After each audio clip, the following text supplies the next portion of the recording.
Хөдөлгөөн хорихгүй, аюулгүй. Хүүн даван органик материалтай бөгөөд биед маш хэвтэй. Өнөөдөр ч тасглаа үнэхээр тухтай хэлээ шүү.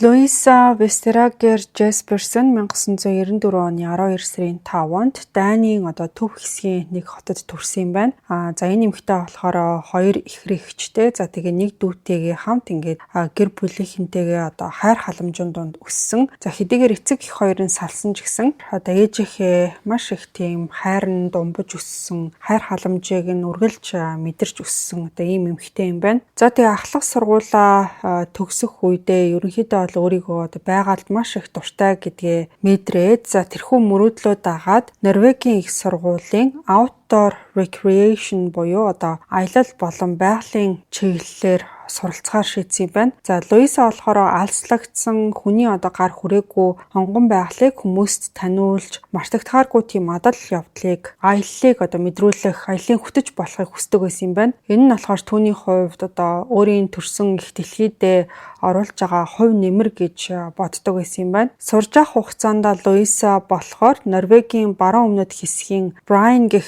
жижиг хотоос ирсэн Марин гэдэг эмэгтэйтэй танилцаад энэ хоёр бол маш тийм дотн найзууд болсон маа. За бүтэн нэрийг нь болохоор Марин Юланд гэдэг. За Марин ч гэсэн адал явдалд аягүй туртай, ойд аялал хийх, майхантай аялах гих мэтчлэн энэ хоёр хүний сонирхол бол ялцчихгүй бие биетэйгээ сайн найзууд болоход хамгийн том түлхэц болж өгсөн. За 2018 оны зул сарын баярын үеэр Луиса Марин хоёр болохоор Хойд Африкийн хамгийн өндөр оргил болох Төвкал гээд уул руу тийм аялалд гарахаар шийдсэн юм бэлээ. За энэс өмнө болохоор яг 18 оны 4 сард нь Луиса усны аврах ажиллагааны тийм мэрэгжлийн сургалтыг төгсөж дүүргээд өөрийгөө ерөнхийдөө аягүй сайн бэлтчихсэн, энэ төрөлтөө маш дуртай гэдгээ бол баталж харуулж чадсан байгаа. За хоёр эмэгтэй бол ингээд хоёулаа байгалд аягүй хайртай, шинэ газар үзээд өөрсдийнхөө мэддэггүй тийм зүйлтэй нүүр тулахыг хүсдэг. За нэлээд бас зоригтой гэж хэлж болохоор хоёр эмэгтэй байсан. За харамсалтай нь Атласын нуруулуу хийсэн тэдний аялал бол амьдралынх нь хувьд хамгийн эмгэнэлтэй төгсгөл болно гэдгийг бол энэ хоёр мдээгүй.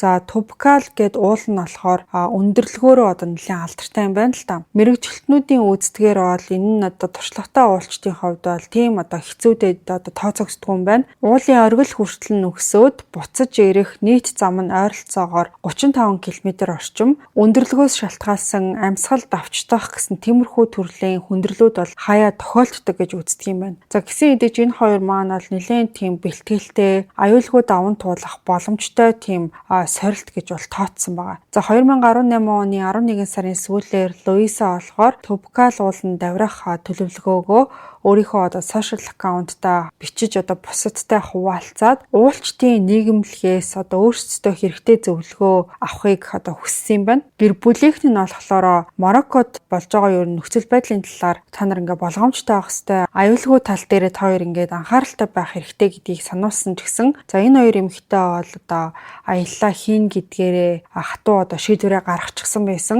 За тэгээ мэдээж аялалд гарахын өмнө бэлтгэдээ бол нэлээд сайн базаацсан, хоорондоо багийн ажиллагаагаа ярилцаад энэ аяллаа амжилттай дуусгана гэсэн бүрэн итгэлтэй байсан маа. За ингээд олон өдөр мэдээж тухайн аяллаа бол төлөвлөөд, догтлоод хүлээсний эцэст 2018 оны 12 сарын 9-нд Мароккогийн Марракеш гэдэг хотод бол явж очсон. За энэ хот нь болохоор маш тийм эртний гэмээр гудамжуудтай, өвөрмөц хоол хүнстэй. За энэ хот нь угаасаа тийм баялаг соёлтой, хөл хөдөлгөөн маш ихтэй хот байдаг. За энэ хот бол тэдний аяллаа төгс эхлэл болж исэн юм байна. Тэнд бол Марин, Луиса хоёр хоттой танилцаад уулын аялалдаа зориулж хэд хэдэн зүйлийг бэлтгэсэн байгаа. За тэгээ бүх зүйл бэлэн болсны дараа хоёр бүсгүй бол Марракеш гэдэг хотоос Атласын уулын бэлд байдаг маш тийм тайван жижиг тосгон болох Эмлил гэдэг газар руу хөтлсөн юм байна. За тухайн газар нь болохоор маш тийм сайхан байгальтай, сэрүүн агаартай. Ерөнхийдөө бол уулан даврагчдын хамгийн дуртай тийм байрлах газруудын нэг байсан юм бэлээ. Тэгээ тэр тосгон нь болохоор аялал жуулчлал айгүй тийм сайн хөгжсөн дэд бүтэцтэй. Тэнд нь болохоор буудал, хоол хүнс, хөтжийн үйлчилгээ, за илжигний төрөөс хүртэл санал болгодог тийм газар юм байна. За ингээд энэ эмлэл гээд тосгоноос болохоор Луиса Марин хоёр ол нөгөө Топкал гээд уул руу аялах хамгийн гол аяллаа одоо эхлүүлсэн юм байна. Харамсалтай нь энэ аялал тэдний хувьд бол амьдралынх нь хамгийн сүүлчийн одоо аялал байсан гэдгийг хинч ер нь бол төсөөлөөгүй. За 2018 оны 12 сарын 17-нд Марокко улсыг бол маш их цочроосон нэг үйл явдал болсон. За яасан бэ гэхээр Францаас ирсэн хоёр одоо уулын хөтөж Атласын ууланд бол аимшигтай тийм зүйлийг бол олсон. Тэд нар болохоор Топкал гээд уулын орчимд явж байхдаа Дани за Норвегийн хоёр залуу эмэгтэйн цогцыг одоо хамгийн анх олж харсан юм байна. Эмлэл тосгоноос ойролцоогоор 10 км-ийн зайд байрлах тийм нэг газар бол бүр ингээд үгээр илэрхийлэхийн аргагүй бүр аимшигтай байсан. За хоёр хохирогч эмэгтэйн толгойг нь одоо тэр чигтэн тасцсан. За тэгсэн мөртлөө хамгийн одоо хачирхалтай нь юу гэхээр тэдний одоо хувийн эд зүйлсийг нь огт хөндөөгүй. За энийг нь харахад бол мэдээж доо дээрэм гэх зүйл энэ хэргийн шалтгаан биш гэдэг нь бол тодорхой байсан. За энэ хэрэг одоо маш богино хугацаанд олон нийтийн за бас хэвлэл мэдээллийнхний анхаарлын төвд орсон юм билээ. За орон нутгийн хууль сахиулагчид нэн дараа бол тухайн хэргийн газрыг тэр чигт нь одоо хаагаад маш одоо үргийн өвхрөөтэй тийм мөрдөө шалгах ажиллагааг эхлүүлсэн. За мөрдөгчд бол хэргийн газрыг нарийн шалгаад ойролцоох оршин суугчдаас нь мэдүүлэг авч эргэн тойрны одоо хяналтын камеруудын бичлэгийг нэг бүрчлэн нэгтэлж эхэлсэн. За удаачгүй сошиал орчинд бол маш аимшигтай нэг бичлэг тархсан нь бол энэ алхахыг бүхэлд нь тийм харуулсан одоо бичлэг байгаад байсан. За тэгээ тухайн бичлэг дээр болохоор одоо гэмт этгээдүүд хэрцгийгээр үйлдсэн хэрэгтэй өөрсдөө бурууга хүлээгээд зогсохгүй. За энэ одоо хийж байгаа үйлдэл нь болохоор Сирийн Идлиб гээд бүс нутагт байгаа манай ах дүүсийн төлөө авж байгаа өшөө агуулт гэж энийг бол мэдэгдсэн байгаа даа. За тэгээд тухайн одоо бүс нутаг нь саяхан ISIS гээд байгууллага байдаг, тэрийг та бүхэн мэдж байгаа бах. ISIS-ийн одоо хяналтаас чөлөөлөгдсөн байсан. За энэ мэдэгдэл нь болохоор хэд даврагчдын одоо бүлэглэлүүдтэй холбоотой байж болзошгүйг илтгэжсэн. За энэ бичлэг одоо сошиал орчинд тарсны дараа дэлхийд даяар бол асар их одоо уур бухимдал дэгдэж эхэлсэн. Зүгээр ингээд энгийнээр бодоод үзэхэд сайн дураараа ингээд өөр улс руу аялж исэн хоёр эмэгтэй аялагчийг толгойг нь тэр чигт нь тасцсан байгаа тийм бичлэг харуулад бид нар одоо энэ байдлаараа өшөө авч ийн гэсэн ийм утгагүй зүйлийг яриа зогсож ийн гэдэг бол мэдээж хинээч доо санаанд орохооргүй тийм аимшигтай одоо зүйл байсан. За тэгээ олон улсыг хамарсан байгаа. За улс солгоны засгийн газрууд энэ зэрлэг балмад үйлдэлийг бол шууд одоо буруу шааж жуулчдын аюулгүй байдлыг хамгаалахын тулд аялал жуулчлалын бүсүүдийн хамгаалалтыг чангатгаж эхэлсэн. За Мароккогийн цагдаа нар бол шуурхай энэ хэрэг дээр ажиллаад хэд хэдэн с ิจ гтнүүдийг баривчлаад мөрдөн шалгах ажиллагаагаа улам бүр өргөжүүлж эхэлсэн. За Мароккогийн хууль сахиулагчдын өмнө тулгарсан хамгийн хүнд даалгаврын нэг нь болохоор хохирогчдын гэр бүлд энэхүү одоо аимшигтай мэдээг дуулгах одоо тийм асуудал байсан. Ерөнхийдөө 12 сар гэхээр одоо өвлийн уйлрал байгаад байгаа. За тэгээд тухайн үед болохоор Луизагийн одоо гэр бүлийнхэн гэртээ одоо цугларцсан зул сарын баяраа тэмдэглэх гээд тийм үе байж итэл энэ уур амьсгалыг нураасан маш аимшигтай мэдээг бол хүлээж авсан. Норвегид амьдардаг нэг найз нь Луизагийн аюулгүй байдалд санаа зовж байгаа гэдгээ хэлээд одоо холбоо барьж исэн юм билээ. За яагаад гэхээр ингээд Мароккод болсон аимшигтай одоо энэ хоёр хүний хүн амны гэмт хэргийн тухай мэдээлэл интернет орчинд бол маш хурдан тарчсан байсан болохоор одоо гэрлүүн залгаад ингээд Луиса гайгүй байгаа энэ төр гэд асууж исэн юм билээ. Гэр бүлийнхнийхээ хувьд энэ мэдээг ер нь өнгөцгөн ингээд сонсоод одоо худлаа тийм цуурхал энэ төр байгаа хаа гэж бодсон юм байна. Хамгийн түрүүнд гэсэн үг шүү дээ. Гэхдээ тэдний энэ бодол нь бол удаан үргэлжлээгүй.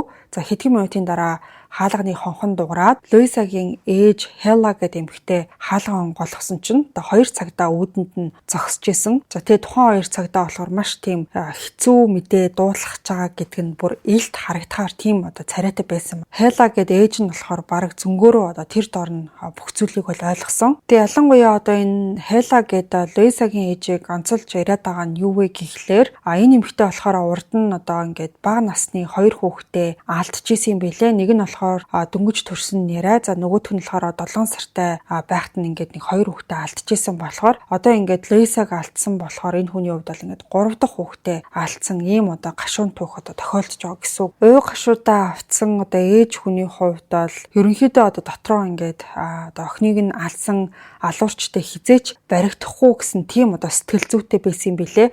За гэхдээ санаанд оромгүй нэг зүйл болсон юу байсан гэхээр цогцснууд олдсноос ердөө 24 цагийн дараа гэхэд цагдаа нар бол хамгийн одоо том алхмаа бол хийж чадсан. Мөрдөгчд бол хохирогчдын майхантай ойролцоо байсан нэг сэжиг бүхий майхныг олсон юм билэ. Тэндээс нь бол тэд нар маш тийм чухал нотлох баримтууд. За тэр дундаа бол нэг сэжигтний бүр иргэний үнэмлэхийг нь олсон юм билэ. За энэний дараа бол өргөн хэмжээний эрен сурвалжлах ажиллагаа эхлүүлээд за эхний сэжигтэн бол маш хурдан баригдчихсэн юм билэ. За энэ баривчлага нь хохирогчдын гэр бүл багч гэсэн итгэл найдварыг ол төрүүлсэн ч гэсэн олон асуултууд хариултгүй хിവэрэ үлдсэн. За удаачгүй дахиад нэг чухал одоо баримт гарч ирсэн нь алхахыг харуулсан одоо 2 дахь бичлэг байсан маа. За тухайн бичлэгэн дээр болохоор нүрээ халахалсан 4 эрэгтэй ISIS бүлэглэлд үнэнч гэдгээ тангаргалаад цаашаад террорист халдлагууд үйлдэлнэ гэдгээ амласан одоо тийм бичлэг байсан. Тэд нар болохоор олон улсын эвслийн агаарын цохилтууд Сирь болон Иракт амьдарч байгаа гим зэмгүй эмгэн иргэдийг зовлонд унгаж гин гэж буруутгаад дэлхийн одоо бүх лалын шашинтнуудыг Аллахын дайснуудын эсрэг босхийг уриалсан тийм утга бүхий зүйлийг ярьсан байгаа. Ингээ хэдхэн хоногийн дотор гэхэд Мароккогийн одоо хууль сахиулагчид ISIS-тэй холбоотой хэд даврагч бүлэглэлийн гол гишүүд гэж тодорхойлогдсон үндсэн одоо 3 сэжигтнийг баривчилж чадсан. Энэ хүмүүс бол бусдад айдсыг түгээж дэлхийн анхаарлыг өөрсдийн зорилгодоо одоо ингээд хандуулахын тулд энэ халдлагыг маш нарийн төлөвлөөд хэрэгжүүлсэн байсан. За энэ харгас аллага бол дэлхийд даяар үнэхээр одоо ингээд цочрлыг бол үүсгэж чадсан. Мароккогийн аюулгүй байдал замун терроризмтэй тэмцэх бодлогын талаар яаралтай асуултуудыг бол хөндөх хэмжээний ийм одоо томоохон үйл явдал болсон. Мароккогийн иргэд бол террористуудын энэхүү балмад үйлдэл уур хилэнгээ илэрхийлээд хохирогчдын дурсгалыг хүндэтгэж аюулгүй байдлыг чангатахыг шаардсан тийм жагсаал цуглаануудыг зохион байгуулж эхэлсэн. 2018 оны 12 сарын 25-нд Мароккогийн нийслэл Рабат хотыг тэр чигтээ бол уу гашуутай тиймэрхүү уур амьсгал бүрхсэн гэж хэлж болно. За шашин шүтлэг, үндэс угсаа үл харгалзаж хэдэн зуун хүн Норвеги болон Дани элчин сайдын яамын гадаа цуглараад 2 залуу бүсгүүд хүндэтгэл үзүүлсэн. Лаа асаагаад за шинэ одоо тэм цэцэгнүүд аваачч тавиад ерөнхийдөө ол чин сэтгэлээсээ залбирч энэ нь бол хүмүүсийн уу гашуу замун уур бухимдлыг зэрэг илэрхийлсэн үйл явдал болж исэн юм байна. За Марракеш хотын нэг нутгийн аяллаа хөтөж болохоор Марракешийн ард иргэд болон бүх Мароккогийн нэрийн өмнөөс одоо үг хэлэхдээ энэ 2 залуу бүсгүйг алдсан нь зөвхөн тэдний гэр бүлийн эмгэнэл биш бүх нийгмийн гар цохирол юмаа гэж мэдэгдэжсэн юм байна. Хохирогчдын цогцыг бол нутагт нь буцааж аваачаад оршуулахаар явуулсан юм байна. За Луисагийн оршуулгын ёслол болохоор даанд төрсөн нутагт нь болж өнгөрсөн. За тэгээ тухайн одоо ёслолд бол Дани ерөнхий сайд Ларс Локе Расмуссен гэж хүн оролцоод гэр бүлд нь бол гүн эмгэнэл илэрхийлсэн. За харин Норвегид болсон Марины оршуулгын ёслол илүү тийм одоо 50 уур амьсгалтай болж өнгөрсөн. Найз нөхөд, гэр бүл, багш нарын цуглараад түүнийг бол сүүлчийн замд нь үүдсэн. За Норвегийн эрүүл мэндийн сайд Бент Хойле гэдэг хүн болохоор сэтгэл хөдлөм одоо үг хэлж Мариныг зүгээр нэг хохирогч биш байсан гэдгийг онцолсон юм билээ. Тэр бол залуу нас, эрх чөлөө, зориг, баяр баясгалангийн бэлэг тэмдэг байсан гэж Мариныг тодорхойлсон байсан. Мароккогоос Норвегид суугаа элчин сайд Ламия Рати оршуулгын үеэр үг хэлээд айдас гэдэг зүйл амьдралыг нь удирдахыг бүү зөвшөөрөөрэй гэж уриалсан юм байна. Бид муу мухай зүйлд баяр баясгалан эрх чөлөөгөө булаалгах ёсгүй. Марин утга учиртай хүсэл тэмүүллээр дүүрэн амьдралыг туулсан. Бид ч мөн адил мөрөөдлөө үргэлжлүүлэн хөөж энэ насандаа бүрэн дүүрэн амьдрах ёстой гэж тэр хэлсэн байгаа. За ингээд өргөн хүрээтэй мөрдөн шалах ажиллагааны авцад энэхүү хэрэг нь үнэндээ бол террорист халдлагын нэг хэсэг байсан гэсэн аимшигтай дүр зураг айжмаар ингээд тодорж эхэлсэн юм байна. За 2 жуулчин эмэгтэй рүү халтсан 4 одоо ингээд этгээдэг шууд энэ хэрэгт бол оролцсон гэдгийг тогтоосон. За анхны мөрдөн шалгалтын дүгнэлтээр бол 2018 оны 12 сарын 12-нд энэхүү бүлэглэл Мароккод төрийн байгууллагууд эсвэл аялал жуулчлалын бүсүүдийг онилсон тийм томоохон халдлага хийхээр төлөвлөсөн. За тэгээд тэрийг болохоор нууцаар уулзалдаж зохион байгуулсан гэдг нь бол тогтоогдсон. За энэ нь болохоор тухайн хүмүүс ерөнхийдөө бол террорист халдлагыг үйлдэж эхлэхэд бэлэн болчихсон. Тэг хамгийн анхны алхам нь энэ гэж харуулах зорилготой байсан юм. Солонгосын Happy Monday брендийн өөрөөсөө түлхэгчтэй органик хувин даван тампон албан ёсны эрхтэйгээр Монголд худалдаалагдаж эхэллээ. CEO-гийн бүх салбараас худалдаж авах боломжтой. Найдвартай хамгаалалт 5 тухыг танд мэдрүүлэн Happy Monday CEO-гийн бүх салбараас. Маргааш нь буюу 12 сарын 13-нд нь тэд болохоор террорист байгууллага болох ISIS-т үнэнч гэдгээ тангаргалсан бичлэгийг бол хийсэн. За энээс ердөө 2 хоногийн дараа буюу 14-ний өглөө бүлэглэл болохоор Марракеш хотоос гараад Атласын ууланд байдаг эмлил тосгон руу явсан юм байна. За тэндээсээ тэд нар болохоор уулын бүр гүн рүү яваад Сиди Шамхаровш гэдэг тосгоны ойролцоох алслагдсан газрыг төлөвлөгөөгөө хэрэгжүүлэхэд бол хамгийн тийм төгс газар гэж сонгосон юм байна. Тэгчээд тэд нар бол байгаа хайгаад хэдэн өдрийн турш ажигласны эцэст 12 сарын 16-ны шөнө бол тухайн эмгэнэлт үйл явдал болж өнгөрсөн юм байна. Сэжигтнүүд болохоор Луиза болон Марины аяллыг маш ойроос ажиглаж исэн. За тэгээ хоёр бүсгүй болохоор тийм ямар ч хөнгүү гэмээр газарт майхнаа байраад буудлах үеэр нь бол тухайн хаалтгчид шууд дайрсан байна. Тэд нар бол хохирогчдын майхнаас нь ойролцоогоор 150 метрийн зайд өөрсдийнхөө майхнаа байраад тохиромжтой мөчийг чимээгүй хүлээж эхэлсэн. Шүн дүнд харанхуйг ашиглаад хаалтгчид болохоор маш чанга дуу гаргаж хоёр бүсгүйг болохоор цочоож сэрээгээд гинт дайрсан байгаа юм л та. Тэгээ хоёр эрэгтэй аллахыг үлдэж авах хооронд өөр нэг нь болохоор бүх үйл явдлыг гар утсаараа бичиж авсан. Дараа нь болохоор энэ бичлэгийг сошиал сүлжээгээр тараагаад хэрэгээ бусдад харуулах, бусдыг энүүгээрээ айлгах зорилгоор ашигласан юм байна. Аллагын дараа бол гэмтэтгээдүүд цус болсон эд зүйлсээ ойролцоох голд угаахыг оролцсон. Гэхдээ яарч зүхтахтаа тэд бол сансаргүйгээр нэг чухал алдаа гаргачихсан байсан. Хохирогчдын майхан дотор өөрсдийн иргэний үнэмлэх болон бусад тийм таних тийм бичиг баримтуудыг үлдээчихсэн байсан. Энэ нь бол мөрдөгчдөд сэжигтнүүдийг маш хурдан олж тогтоох, мөрдөх боломжийг олгосон хамгийн чухал тийм нотлох баримтуудын нэг болж гисэн. За эхний сэжигтэн бол улсаас гарах гэж байхдаа баригдсан юм билээ. За удалгүй бүлгийн бусад гишүүд ч гэсэн баривчлагдсан. За мөрдөн шалгалтын явцад энэ нааллахын ард бол нэлээд тийм өргөн хүрээтэй террорист тийм сүлжээ байсан гэдэг нь ил болсон.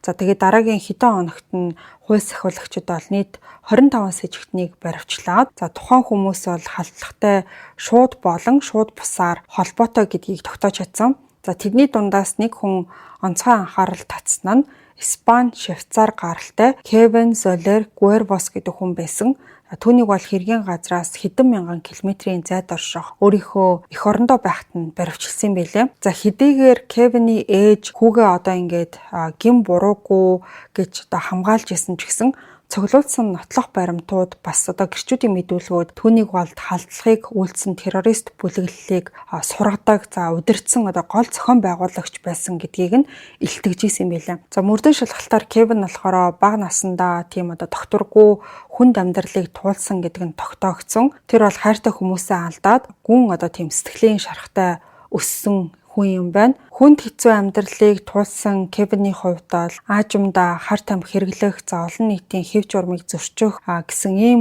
зүйл хийхэд хүргэсэн. Дараа нь тэр бол сэргээн засах төвд хэсэг хугацаанд эмчлүүлснийхээ дараа исламын шашинтай анх танилцаад аажмаар хит даврагч үзэл сурталд татагдаж орсон. За эрх баригчдын үүснээр энэ орчин түүнийг бол маш аюултай хүн болгож хувиргасан. Тэр залуучуудыг элсүүлж туйлширсан үзлээр тархийг нь угааж хүчирхийлэл үйлдэхэд сургадаг болсон гэж үзсэн юм байна. Кевин өөрөө аллагыг шууд үйлдсэн гэх тодорхой нотлох баримт байгаагүй ч гэсэн хууль сахиулагчид бол түүнийг бүлгийн удирдагч алсаас тушаал өгдөг гол хүн байсан гэж үзсэн. Терроризмтэй тэмцэх мэргэжилтнүүд түүний зохион байгуулах өндөр ур чадвар бас бүлэглэл доторх хүчтэй нөлөөг нь онцолсон байсан. Түүнийг баривчилсан нь тухайн бүс нутагт үйл ажиллагаагаа явуулж исэн террорист сүлжээнд өгсөн том цохилт гэж дүгнэхэд хүрсэн юм билээ.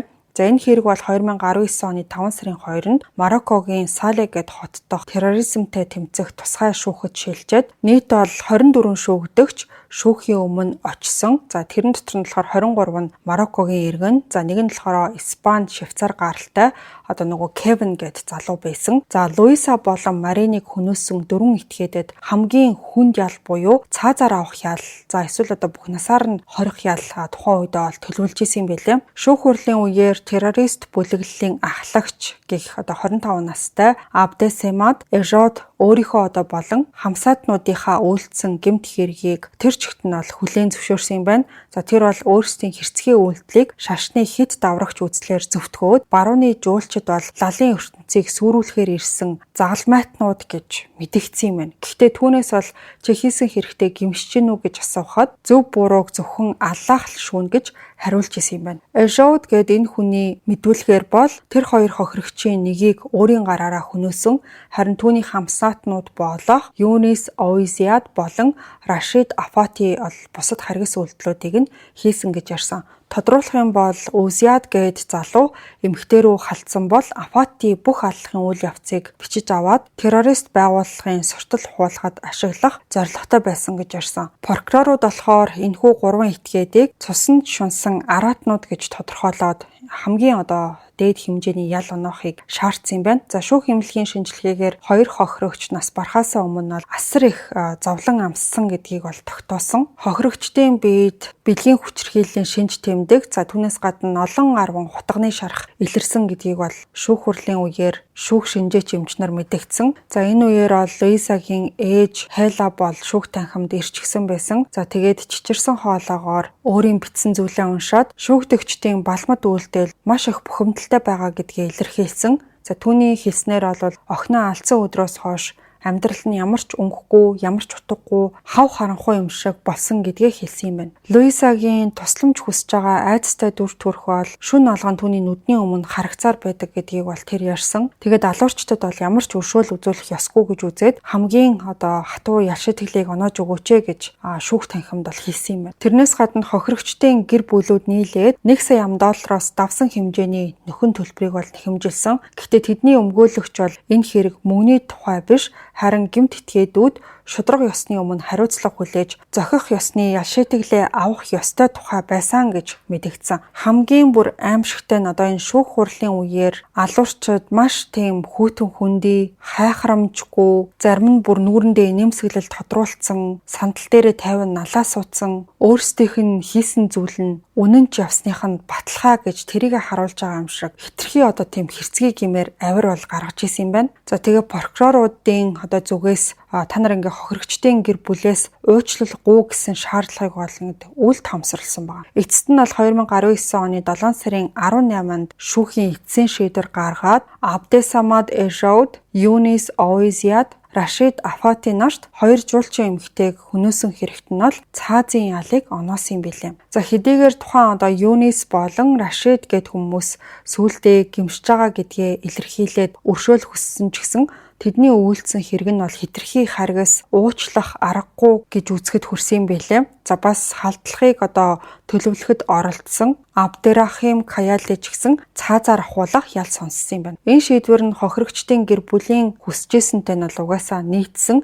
Ялангуяа охиныхоо төлөөх шудраг ёсыг гэрэлхийлж исэн тууштай тэмцсэн Хайла гэдэг эмэгтэй хувьд бол маш чухал мөч тохиосон.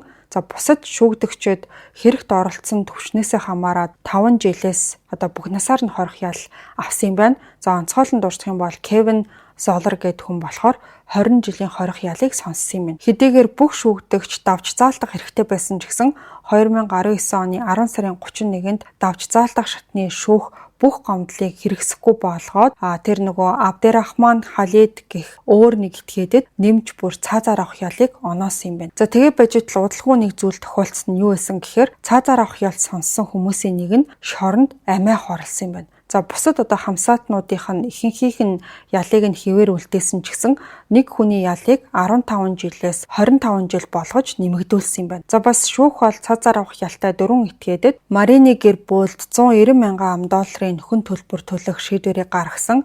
За гэхдээ Луизагийн гэр бүл бол гэмт этгээдүүдээс ямар ч нөхөн төлбөр авч чадаагүй юм билээ. За энэнийх нь улмаас хоёр гэр бүл хамтарч Мароккогийн засгийн газрыг шүүхэд өгсөн түүхтэй. За 2021 онд Марракеш хотын захиргааны шүүх бол гэмт хэрэгтнүүдээс мөнгийг гаргуулж авах боломжгүй гэж үзээд Мароккогийн засгийн газрыг хоёр гэр бүлд нийтдээ $500 мянган нөхөн төлбөр олгох шийдвэрийг гаргасан байдаг. За хэдийгээр Мароккогийн хуульд бол цаазаар авах ял хിവэрэ байдаг ч гэсэн 1993 оноос хойш нэг ч удаа хэрэгжүүлээгүй. За тэгээ бусад улсын нэгэн айдлаар яг энэ цаазын ял хэрэгждэг улс мөртлөө цаазаар авахгүй ингэж олон жил болсон гэхээр бас л нөгөө хүмүүнлэгийн, хүний эрхийн нэгдсэн үндэсний байгууллагын конвенц гэх мэт тийм зүйлүүдээс шалтгаалаад ялыг одоо эцэслэж гүйцэтгэдэггүй жишээнүүд бол маш олон харагддаг. Одоогоор бол хэдэн зуун цаазын ялтай хоригдол ямар ч тийм ялыг нь гүйцэлдүүлээгүй Мароккогийн одоо ингээд шоронд хоригдсон хിവэрэ байдаг юм байна. Энэ үйл явдлаас хойш болж өнгөрсөн бас нэг одоо сайшаалтай гэх үү одоо тиймэрхүү зүйл нь юу байсан гэхээр Марины ээж Irene гэдэг эмэгтэй болохоор охиныг нь хөнөөсөн эрчүүдийн ээжүүдтэй нь уулзаад бүх зүйлийн учир зангалааг тайлж олохын тулд илүү тайван ирээдүг хамтдаа одоо бүтээхийг зорьсон тиймэрхүү төрлийн одоо аян гэх үү ийм зүйлийг бол санаачилсан юм билээ. Тэгээ энэхүү зоригтой шийдвэр нь болохоор дэлхийн нийтийн анхаарлыг нэлээд их татж чадсан. За тэгээ цаазын ялтай 4 хүний ээжүүдтэй нь холбогдоод нөгөөдүүлнээс уулзахаар зөвшөөрсөн юм билээ. Тэгээ энэхүү одоо түүхэн гэж хэлж болохоор уулзалт нь хүчирхийлэл болон хит даврагч үзлийн эсрэг дэлхийн нийтийн тэмцээл маш тийм гүн гэмээр сэтгэл төрүүлж бусад бүхэл хүмүүст чухал мессеж өгнө гэж итгэж ийсэн. Энэ хүн бол өөрийн төрсөн охиноо алдаад ингээд асар их уу гашуу гар цохирлыг амссан ч гэсэн цаашдын замаа илүү тийм инэрэнгүү нэгүүлсэнгүү байхаар сонгосон гэдгээ бол дурдж ярьсан байлаа. 2023 оны эцэс гэхэд Irene гэдэг энэ Марины ээж болохоор Мароккогийн засгийн газраас энэхүү одоо эвлэрлийн одоо аянаа үргэлжлүүлэх зөвшөөрөл авахыг хүлээсээр исэн. Энэ санаачлагыг олон улсын хамтын нийгэмлэг маш хүчтэй дэмжиж HP Center болохоор түүний хүч чармаалтыг үнэлээд нэр хүндтэй одоо инх тайвны шагнал гардуулахаар төлөвлөж байгаа гэдгээ зарласан. За гэхдээ удаагүй болохоор цаазаар авах ялтай хоригдлуудын нэг нь шоронд амиа хорлсон мэдээлэл гараад үндсэндээ бол хэсэг хугацаанд завсарлсан юм байна. За Irene гэдэг эмэгтэй болохоор юу гэж хэлсэн бэ гэхээр хинч төрхтөө дайсан байдаггүй маа гэж хэлсэн байдаг. Өөрийн энэхүү үзлээрээ тэр болохоор хамгийн гүн хэцүү шаналл донд ч гэсэн хайр инрэл ялч чаддаг гэдгийг харуулахыг хичээж исэн юм байна. Тэгээ өөрийн хийсэн зүйл нь зөвхөн одоо хувь хүний тэмцэл биш, харин эвлэрэл болон уучлалын төлөх дэлхийн нийтийн урайлга болж чадсан. Тэгэхээр энэ эмэгтэйн түүх болохоор хүмүүст хамгийн том гар цохирлын өмнө ч гэсэн хүн төрөлхтөн амьдралынхаа утга учирыг олоод өөрөөсөө илүү агуу зорилгын төлөө өөрийгөө зориулж чаддаг гэдгийг харуулсан одоо ийм нэг жишээ болсон гэж ойлгож болно. За ингээд ямар тач та бүхэнд Мароккод ингээд аяллаад явж исэн хоёр залуухан эмэгтэйн амиа алдсан хэргийн одоо мэдээллийг хүргэлээ. Яг тухайн нарийн деталь хэсгүүд нь бол сошиал орчинд байдаггүй юм билээ. За тухайн үед нөгөө одоо гэмт хэрэг гарсны дараахан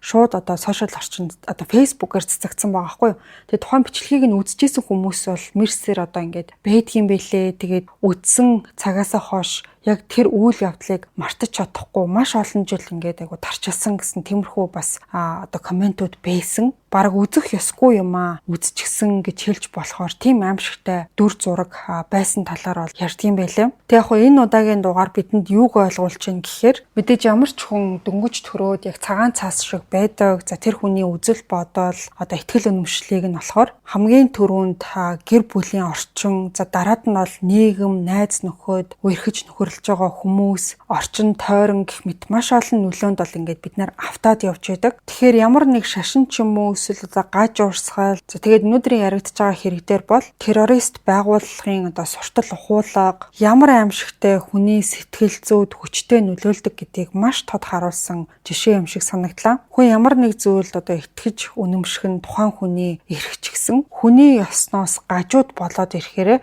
энэ зүйл бол огтхонч зөв зүйл биш гэдгийг бол дор бүрнээ бид нар ухамсарлаж ойлгох хэрэгтэй. За энэ удаагийн дугаарын талаар та бүхэн юу гэж бодов? Өөрсдийн сэтгэлээ бас комент хэсэгт бичиж үлдээгээрэй.